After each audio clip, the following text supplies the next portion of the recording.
키아즘 성경 목회 연구원을 찾아주신 구독자 여러분, 안녕하셨습니까? 오늘도 저희들은 성경에 나타나는 하나님의 의도, 목적과 계획과 뜻을 통해서 우리는 키아즘 구조라고 하는 성경의 독특한 문장 구조를 이용해서 그 부분들을 우리가 해결해 드리고 있습니다. 계속되는 연구에 여러분들의 기도와 구독을 해주셔서 참으로 감사를 드립니다. 이 말씀이 또 더 많은 사람들에게 전해지기를 소원합니다. 그래서 나 혼자만이 이 하나님의 말씀을 보지 않고 주변 사람들에게 하나님의 말씀을 전달하는 것도 우리의 전도의 한 도구가 되기 때문에 여러분들이 받은 그 은혜를 서로 나누어 주면 너무나도 좋겠습니다. 오늘 키아즘 성경 이 구조를 보기 전에 우리가 지금 계속되어지고 말씀을 드리지만 키아즘 성경책을 계속 출간하고 있습니다. 이 앞에도 샘플을 보여드리고 있고요. 그래서 구약 성경 모세오경과 신약의 사복음서, 그 다음에 다니엘서와 요한계시록, 그리고 시가서 이렇게 편찬이 되어서 이제 판매되고 있습니다. 여러분들이 키아즘 성경에 관심을 가지고 여러분들이 구독하고자 하시면 연락을 주시면 또 보내드리도록 하겠습니다. 그리고 더 편리한 것은 이제 키아즘 성경을 이북으로 만들었기 때문에 여러분들이 USB로 통해서 그냥 컴퓨터에 저장만 하기만 하면 그냥 언제든지 여러분들이 볼 수가 있습니다. 혹시 홈페이지가 계시면 여러분들이 홈페이지에다 게시하면 휴대폰으로도 여러분들이 언제든지 볼 수가 있도록 되어져 있습니다. 많은 이용을 바랍니다. 그리고 저희들은 페트라 사이버 신학교에서는 계속해서 학생들을 모집하고 있습니다. 주변에 성경을 좀 더 깊이 연구하고자 하시는 분들, 또 목회에 관심을 가지고 뜻이 있는 사명자들, 그리고 주변에 평신도 사역자로서 또는 평신도로 교회에서 일꾼들 저희들에게 좀 보내주시고 주변에 소개해 주시면 저희들이 잘 가르쳐서 훌륭한 지도자로 세우도록 하겠습니다. 여러분들의 아낌없는 추천을 부탁을 드리고, 또 이 키아즘 성경을 계속해서 저희들은 동영상으로 또는 대면 교육으로 강의를 진행하고 있습니다. 주로 목요일 날 또 하고도 있고, 한 달에 한 번씩 또 모임을 하는 곳도 있습니다. 뭐 인천 같은데 또는 그 여수 같은데, 지방 같은 데는 인원만 모여지면 저희들이 한 달에 한 번씩이라도 내려가서 키아즘 성경에 대해서 또 강의를 해드리고 있습니다. 그리고 또 저희 연구원 교육장에서도 또 대면 교육이 이루어지고 있기 때문에 여러분들이 키아즘 구조에 좀 더 관심을 갖고 연구하기를 원하신 분들은 언제든지 오시면 환영을 하겠습니다. 함께 하나님의 말씀을 잘 연구하고 오늘날 말씀이 흉흉한 이 시대에 우리가 말씀을 전파하는 그런 선교 사역자로서 우리가 일임을 다 감당하는 저와 여러분들이 되었으면 좋겠습니다. 오늘 여러분들에게 소개할 키아즘 성경은 욥기서 29장 1절로 25절에 있는 말씀을 여러분들에게 소개해 드리려고 합니다. 욥기서 29장 1절로 25절의 말씀은 좀 더 아주 긴 문장이, 제가 이때까지 여러분들에게 짧은 문장만 가지고 단위 구조로 여러분들에게 키아즘 구조를 짧은 시간에 소개했고, 지난번에 사사기를 통해서 조금 전체를 가지고 키아즘을 여러분들에게 어떻게 구성이 되는가 그런 것들을 또 설명한 바가 있습니다. 그리고 이번에는 이제 29장, 욥기 29장의 1절로 25절인데 이 1절로 25절의 긴 문장을 어떻게 키아즘 구조로 보고 이 안에 구성이 어떻게 되어 있는가, 이것들을 제가 오늘도 여러분들에게 설명을 해드리려고 합니다. 그러니까는 우리가 성경에 나타나는 키아즘 구조는 아주 그 단위 구조가 있고, 그 다음에 작은 구조가 있고, 큰 구조가 있습니다. 이렇게 세 개 분류를 하는데, 이런 것들은 큰 구조에 속해죠. 그리고 또 큰 구조라 하면 성경 전체를 볼 수 있는 것이고, 성경의 각 권을 전체로 볼 수 있는 것을 큰 구조라고 합니다. 그 큰 구조 밑에는 작은 구조가 있는 거예요. 그리고 또 그 작은 구조 밑에는 단위 구조가 있습니다. 아마 이 단위 구조가 잘 이루어져야 우리 목회자들이 설교하기도 용이하고, 또 이 작은 단위 구조가 작은 구조를 이루고 작은 구조가 큰 구조를 이어서 성경이라고 하는 전체를 우리가 들여다볼 수 있고 66권의 책을 우리가 머릿속으로 기억하고 우리가 다 구조로 볼 수 있는 그런 눈들이 길러지게 됩니다. 그래서 오늘 욥기 29장 1절로 25절은 좀 더 긴 문장이기 때문에 이 문장을 통해서 어떻게 이 안에 구조들이 이루어져 있는가, 좀 이 욥기 29장 1절로 25절은 특이한 구조로 되어 있습니다. 지금부터 여러분들에게 그 비밀의 구조를 보도록 하겠습니다. 욥기 29장 1절로 25절, 오늘은 이 말씀을 제가 봉독은 안 하겠습니다. 말씀까지 봉독하게 되면 긴 문장이라 많은 시간을 소요하기 때문에 짧은 시간에 여러분들에게 이거를 보여주기 위해서 말씀은 여러분들이 성경을 찾아 놓고 보시면 좋겠습니다. 욥기 전체에는 바로 인간으로서는 도저히 원인을 알 수도 이해할 수도 없는 그런 극한의 고난에 직면한 그 욥의 아주 처절한 독백이 2회가 수록되어 있습니다. 그 가운데 제3장의 초기 독백은 이후에 제4장부터 27장에 나오는 세 친구와 욥 사이에 총 3차에 걸친 긴 논쟁을 야기시킨 시발점이 되었었습니다. 그리고 이제 29장부터 31장을 우리는 후기 독백이라고 하는데, 이 후기 독백은 지금까지 침묵으로 일관하고 있던 엘리후가 등장해서 이제 중재의 변론을 시작하고, 이어서 여호와께서 마침내 이제 등장하셔서 욥의 고난과 관련된 여하간의 구체적 설명이나 해명은 일절 제외시키고 우주의 인생에 대한 당신의 절대 주권을 선언함으로써 보다 더 궁극적으로 여호와 당신께 대한 인생의 절대 신뢰와 절대 순복을 요구하시는 새로운 양상이 전개되는 전환점이 됩니다.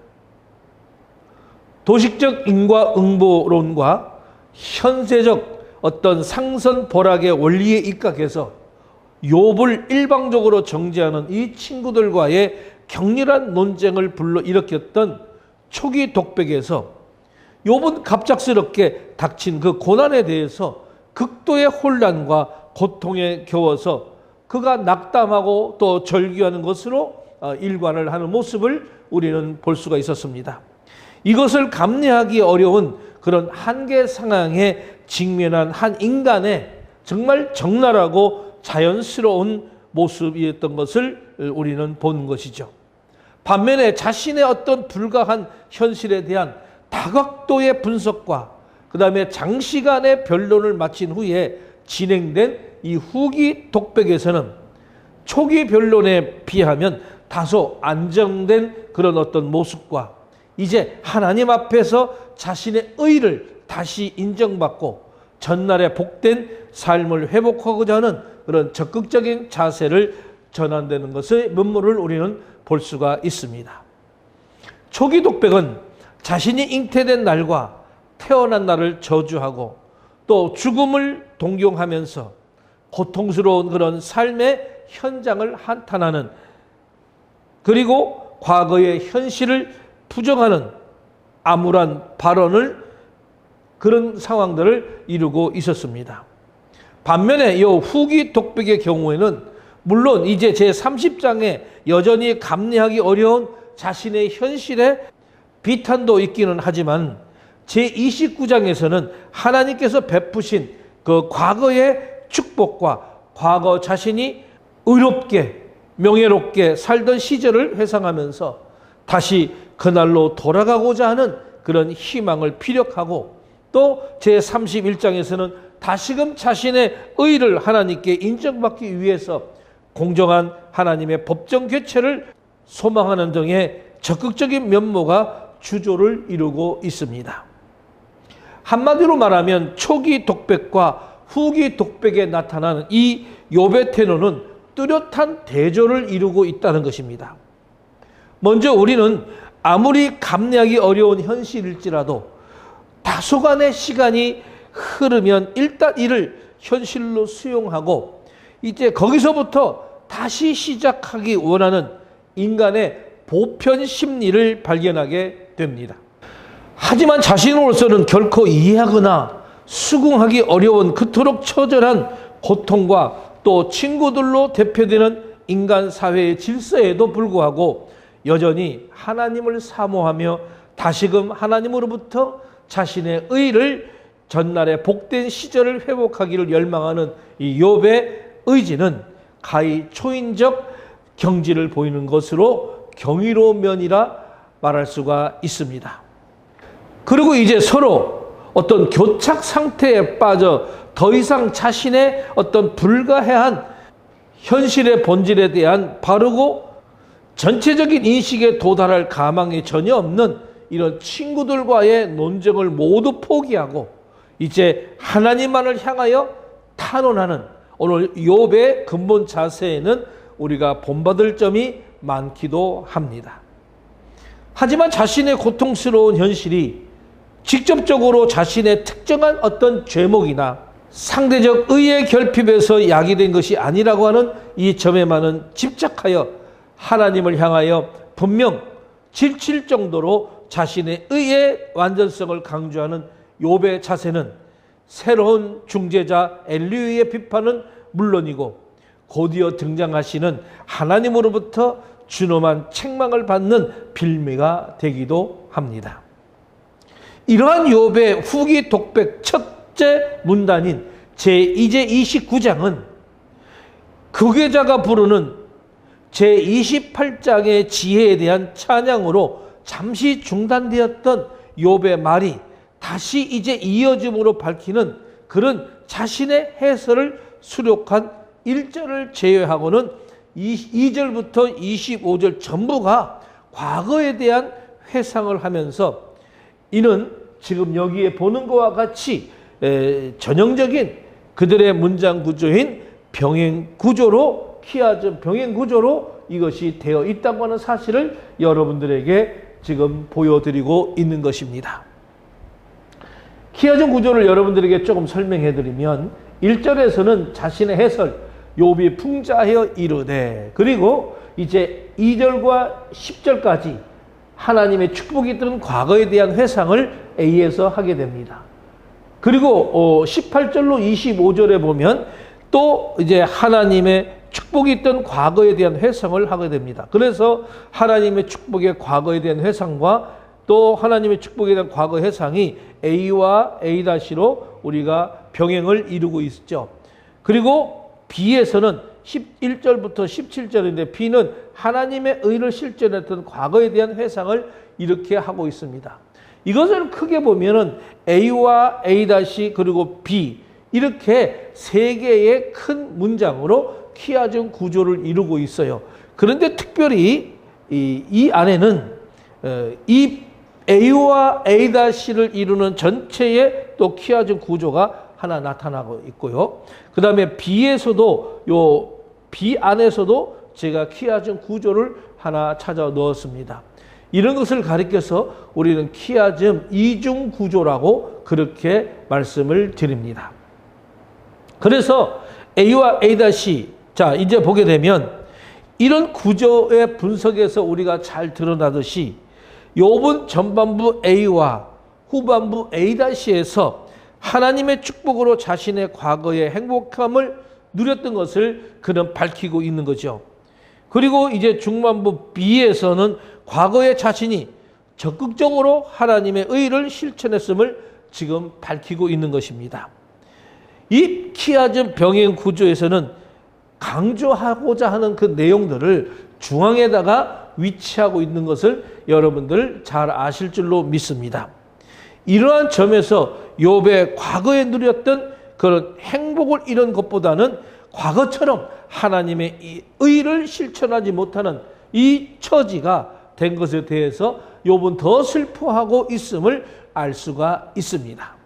욥기서 저자가 2절부터 25절까지 키아즘 구조로 구성한 것은 욥이 어떤 단순히 자신의 현실을 괴로워하고 또 고통에서 벗어난 것만이 아니라 적극적으로 그가 의를 행하였던 그 시절과 같이 다시 의로운 삶을 살 수 있게 되는데 보다 더 큰 관심을 기울였음을 전달하기 위해서 이런 키아즘 구조로 그들의 기본 문학적인 형식인 키아즘 구조로 문장을 형성해 주고 있는 것입니다.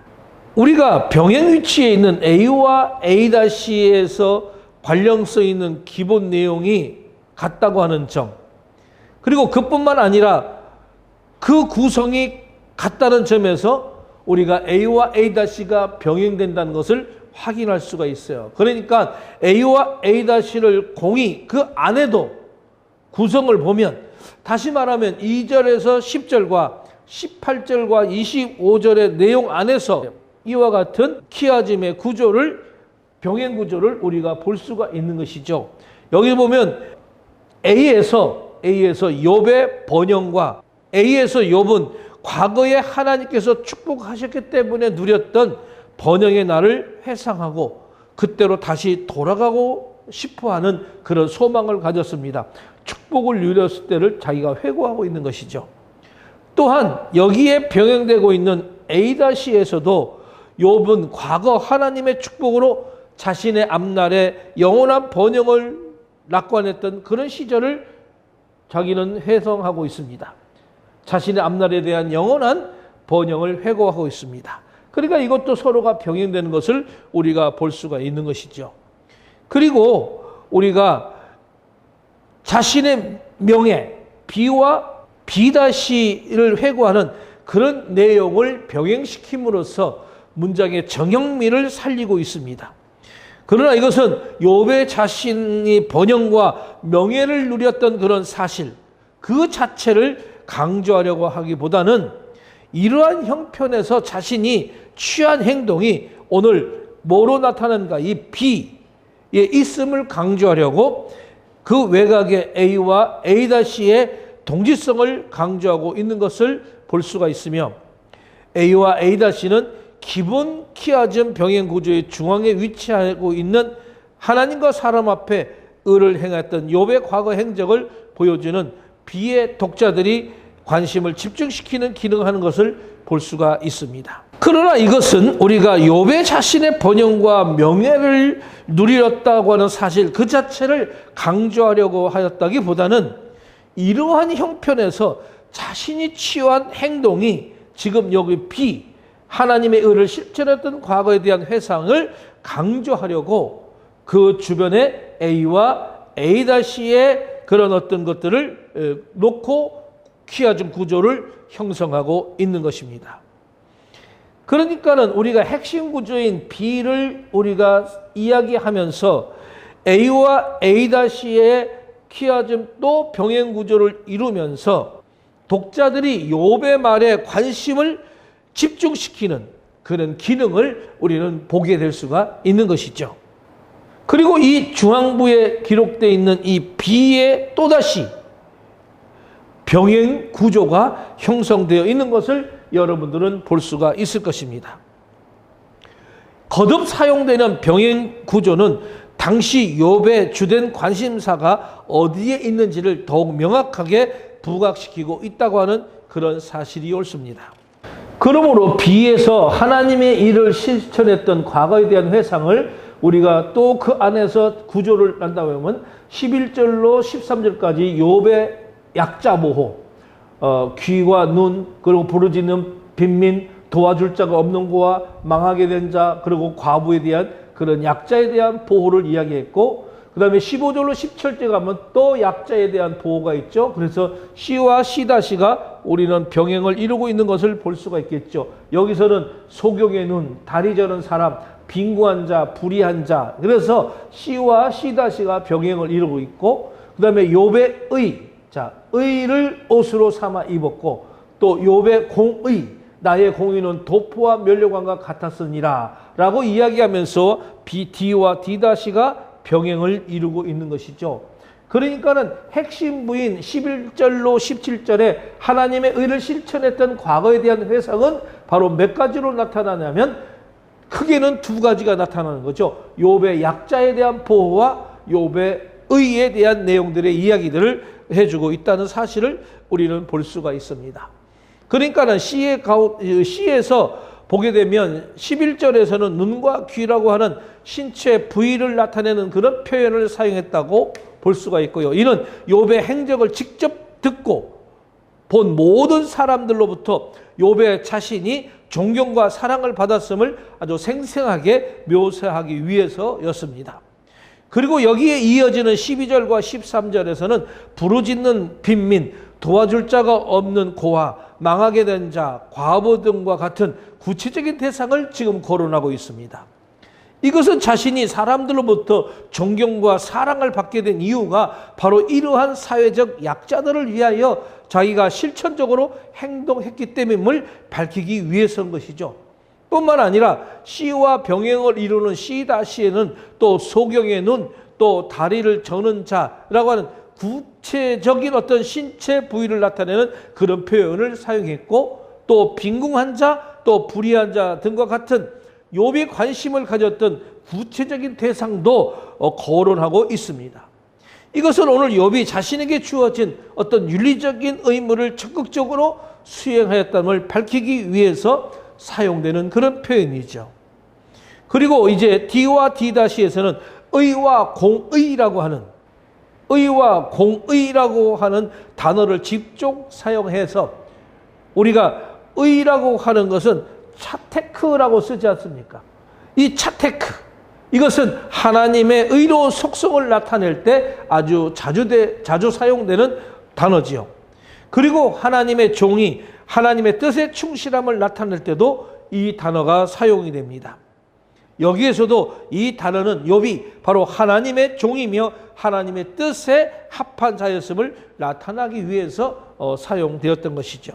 그 다음에 이 공의라고 하는 말은 우리가 미시파트라고 합니다. 이 미시파트는 일반적으로 의가 삶의 현장에 실제로 구현되는 것을 나타내는 단어예요. 그러니까 D-에서 D에 의와 병행되는 단어로 이 명사를 사용한 것은 욥이 어떤 추상적인 의에 관심을 가진 그런 성도에 머문 것이 아니라 삶 가운데서 의를 실천했다고 하는 것을 더욱 분명하게 하기 위해서 이 단어를 지금 쓰고 있는 것입니다. 특히 이 단어는 사법적 어떤 정의를 나타내는 그런 문맥에서도 사용이 되었습니다. 여기에서 D-의 공의는 D-와 쌍을 이루는 또 C-의 사법적 정의에 대한 묘사를 염두에 둔 표현이라고 말할 수가 있습니다. 우리가 알다시피 C-에서는 송사에 관련된 그런 표현과 불의한 자의 어금니를 꺾고 그 이 사이에서 겁탈한 물건을 빼내는 사회 정의의 역동적 또는 열정적 실현과 관계된 그런 표현이 나오고 있습니다. 이러한 표현들은 욥이 이런 재판장과 같이 공권력을 행사할 수 있었던 그런 높은 위치에 있었으며 적극적으로 정의 구현을 위하여 힘썼다고 하는 것을 암시하고 있습니다. 그리고 D와 D-가 병행되는 그런 점은 의와 공의가 같은 유사한 의미를 가진 단어를 사용했을 뿐만 아니라 동일한 의복과 또 이미지를 반복적으로 사용한 사실에서도 드러납니다. 그래서 의의 옷으로 삼았다라고 하는 말을 쓰는 거죠. 이에 대해서 D의 의를 D-의 공의로 바꾸어 씀으로써 그 의미를 보다 더 명확하게 한 것처럼 D의 옷을 D-에서는 도포와 면류관이라고 하는 것으로 쓰는 그런 높은 지위에 있으면서 적극적으로 공의를 실천하였다는 보다 구체적인 의미를 나타내는 그런 표현인 것입니다. 지금까지 우리가 살펴본 바와 같이 29장 2절로 25절은 전반적으로 A, B, A-라고 하는 이런 어떤 전형적인 키아즘 병행 구조로 되어 있었던 것을 보았습니다.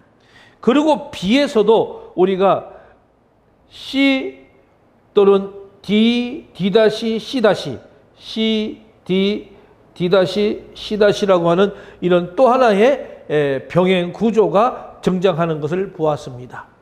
그리고 29장 2절로 25절 전체에서 B가 강조되고 그 B 안에서 D와 D-가 다시 강조되는 그런 구조로 되어 있는 것을 볼 수가 있는 것입니다.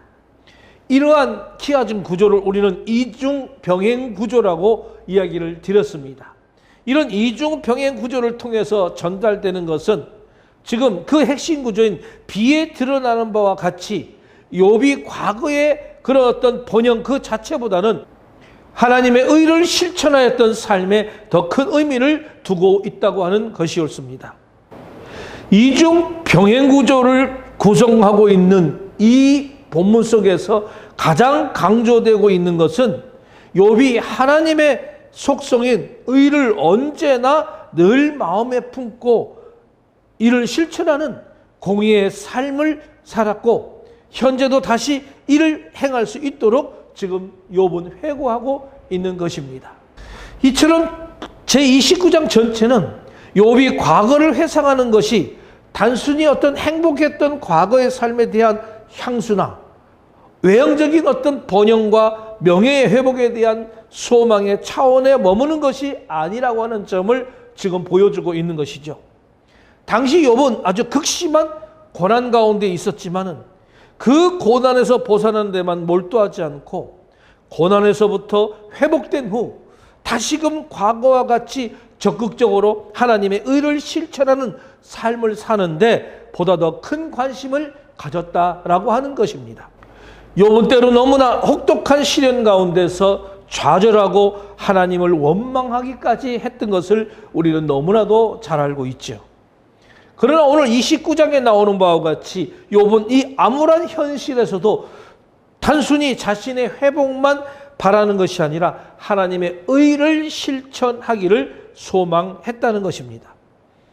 사실 한 인간으로서 가장 비천한 지경에까지 낮아진 이 욥이 보이는 이러한 위대한 신앙적 연모는 과거 하나님이 거듭 욥에 대하여 그와 같이 순전하고 정직하여 하나님을 경외하며 악에서 떠난 자가 없는지라 라고 하는 평가를 내린 것은 정당하다고 볼 수가 있습니다.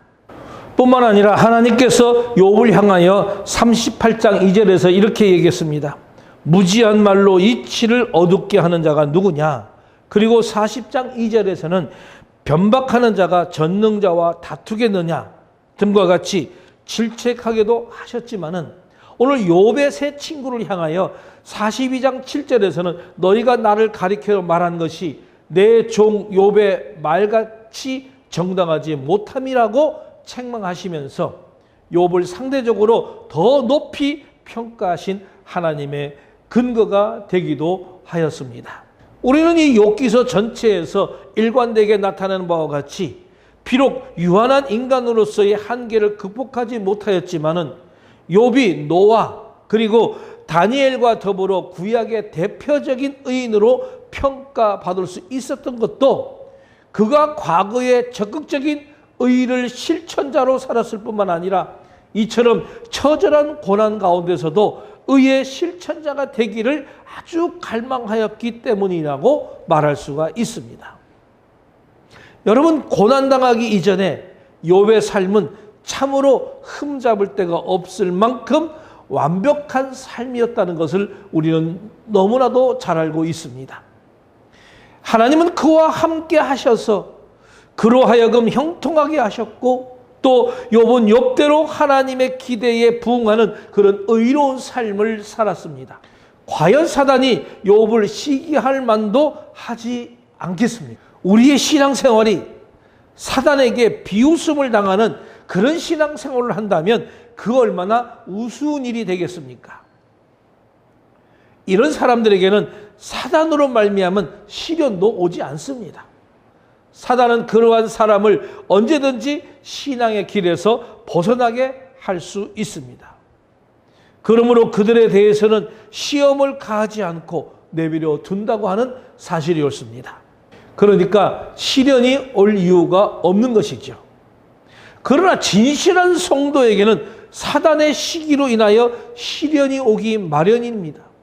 그러므로 우리는 자기에게 시련이 오지 않는다고 해서 자기의 신앙이 좀 온전하다고 여기지 마시기를 바랍니다.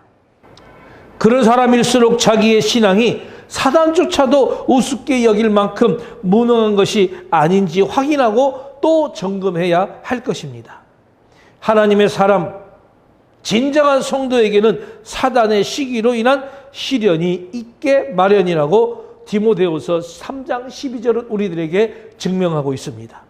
무릇 그리스도 예수 안에서 경건하게 살고자 하는 자는 박해를 받으리라.